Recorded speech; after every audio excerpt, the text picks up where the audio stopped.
Jordan didn't even say hello. No, hi, Dad. No, how have you been? But I should have realized something wasn't right the moment I heard his voice. Have you been reading from a script written by someone who has never loved me, Dad? We want to know. You should at least have one dinner there. His voice sounded just as entitled as Tilda's when he was 16 and wanted a new phone, since all of his friends had one. But this time, it was about me, not technology or trends. Wasn't really welcome in the life he was building. I was just leaned in, like a showcase piece. As I held the phone, I could hear conversations in the kitchen. The cold marble soaked into my elbow. In the background, Harper, his fiancée most likely, had a sharp, quick voice slicing through, the air like a whip. Followed by a familiar but gentler voice, my wife, Clara, my companion of 33 years. She didn't speak to me, but I could hear her. Her presence was in the quiet. Only when someone is observing you coldly can there be that kind of serenity. 2 weeks before his wedding, I sensed it over the phone like a hand pressing against a locked window. This was Jordan's first call to me in months, not to check on me, not to offer good news, but to make a request. He reiterated, "It's the least you could do," as if I hadn't already given everything in response to a demand wrapped in a phony ribbon of responsibility. I paid for his entire college career. Tuition, books, food, rent. I skipped dinners to improve his diet. When he and Harper moved into their first apartment, I contributed to the down payment. When he wanted to propose, he used my old Rolex to help cover the cost. I even co-signed the damn lease, but it seems it wasn't enough. Clara's silence struck me harder than his words.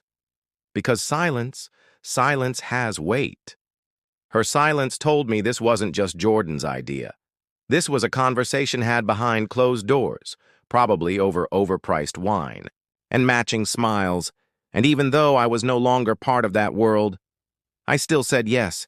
I said yes because I missed my son, because I believed in second chances. I said yes because a small part of me hoped this dinner might patch something back together.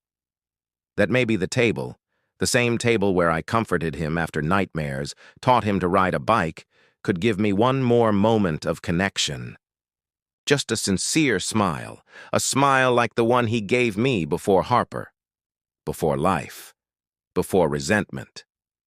So I hung up, and I stood in our kitchen's silence listening. Clara entered 10 minutes later. The distant tick of the wall clock, the soft hum of the refrigerator still lingering. But she didn't ask about the call. She poured herself a glass of lemon water and didn't look at me. Pretended nothing had occurred, as if we hadn't just scheduled the final threat to our marriage, disguised as someone else's celebration. "How was your walk?" I asked. "Fine," she replied. Nothing more. I watched the light reflect off her glass. I remembered the woman I once knew, lively in thought, passionate in love, but somewhere along the way, that fire turned cold, frozen. That night, I took out an old photo album, not digital, the leather-bound one we used to keep on the coffee table before Clara packed it away.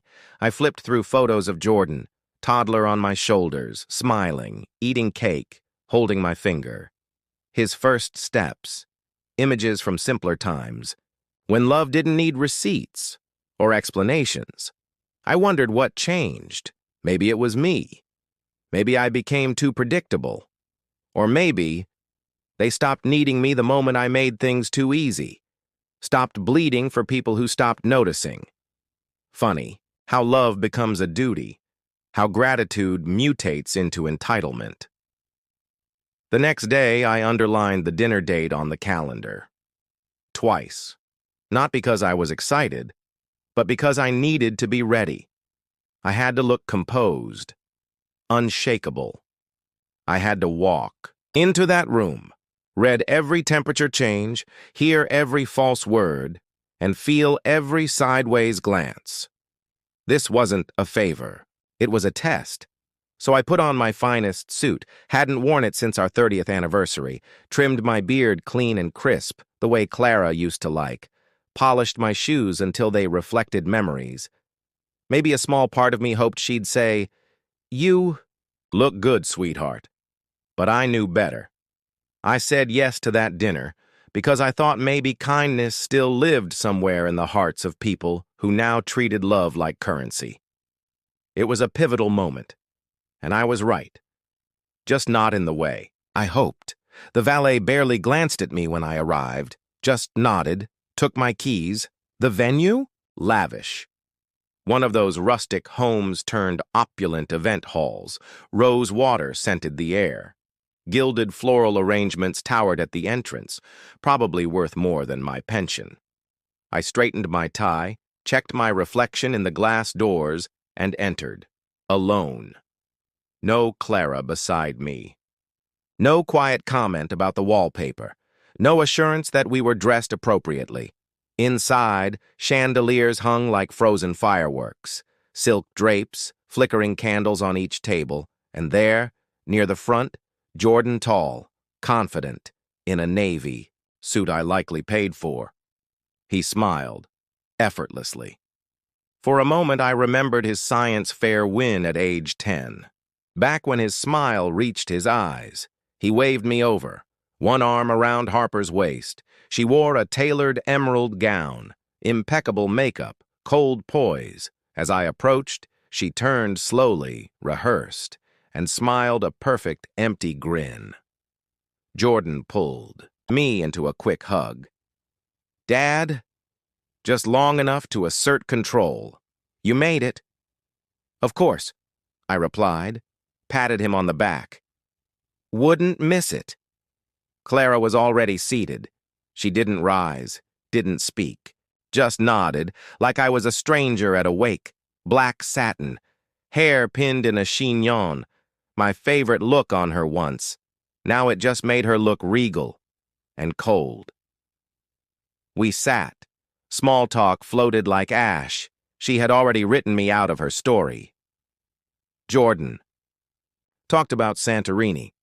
Harper chimed in about her bridal shower. Clara? Just the occasional polite nod, then came the toast. Harper stood, halfway through appetizers, clinked her glass, always for Harper. Never for me. She smiled and said, "I want to thank everyone for coming tonight. Family is everything to Jordan and me." People nodded. I tried not to roll my eyes. "We have one small request," she said, raising her glass. My spine stiffened. "We'd like you to cover tonight's dinner, Mr. Monroe. $45,000. Think of it as a wedding gift." The words didn't register at first, not because